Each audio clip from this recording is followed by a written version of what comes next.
Crowder, the executive director and the founder of Streetworks.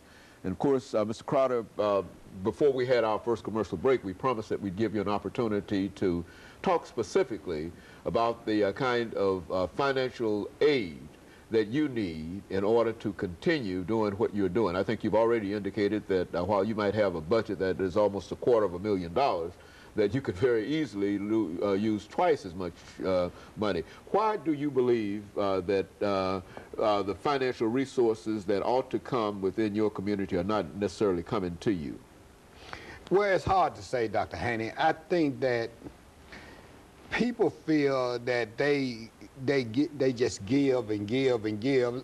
Again, as I mentioned earlier with the other natural disasters, people have given out. But what I want to say is that I think because HIV and AIDS is affecting African Americans at a disproportionate rate, and I think that this is a community problem, therefore it requires a community response. Solution. Yes, and that has to come from the minority community. Now, I know that a lot of the minority community say, well, we don't have it to give.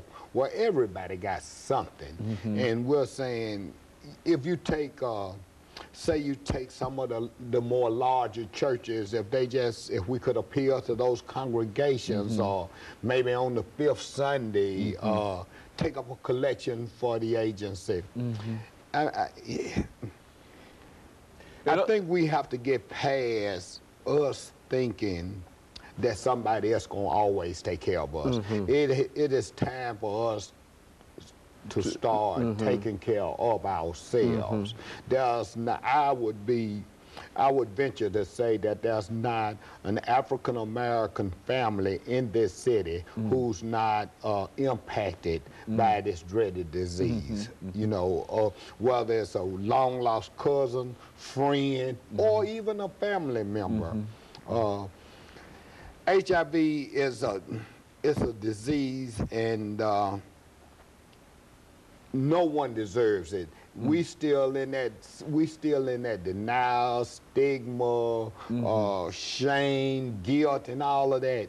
No one deserves HIV. You know what I'm saying? And it's not getting any better. It's I know not we've getting talked to any you better. many times in reference to this, and each time you feel that when you come that it's worse now than it was previously. And is that a fair characterization? Yes.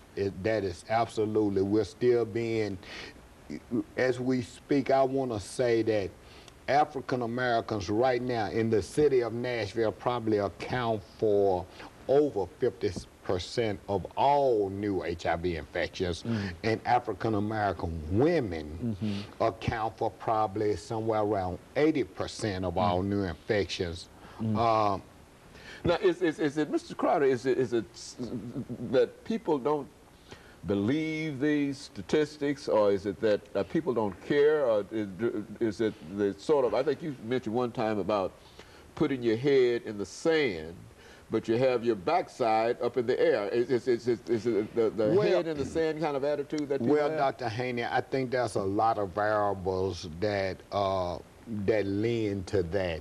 TV, I mean the media, everything we see on television these days has some kind of sexual connotation to it.